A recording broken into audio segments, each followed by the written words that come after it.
Good morning, my dear students. Welcome back to our science class. Today, we are going to learn about processing of silk from the cocoons. The processing of silk from the cocoons involves the following steps. First, rearing of silkworms.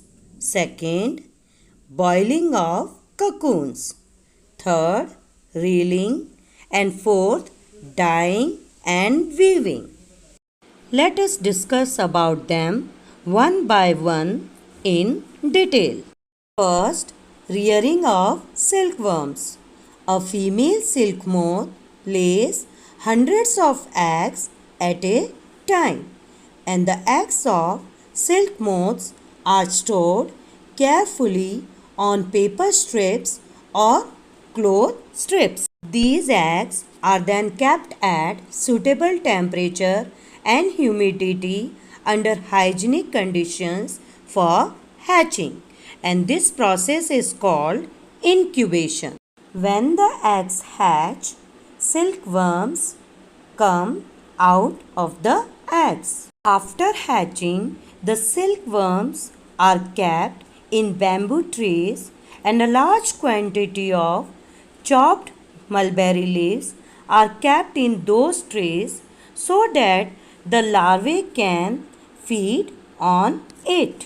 For about 6 weeks, each silkworm eats day and night and grow big in size. At the end of this period, they stop eating and get ready to spin cocoons.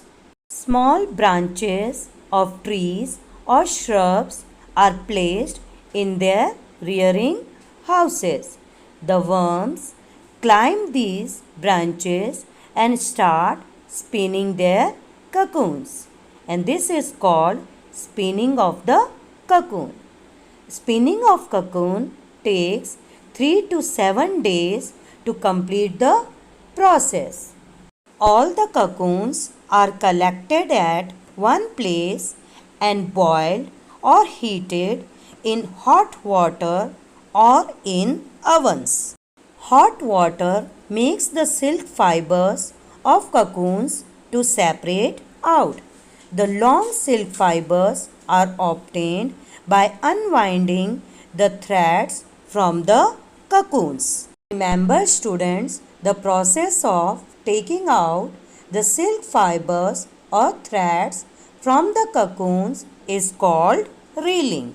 Reeling is also done in special machines that unwind the threads of silk fibers from the cocoons. The fibers obtained from a few cocoons are joined and twisted together to make a strong thread that is wound around a reel, and the fiber that is obtained by the process of reeling is known as raw silk. Depending on the requirement, the raw silk fibers can be dyed in various colors and then spun into silk threads. The silk threads are woven into silk clothes by weavers. That's all in this video. Thank you.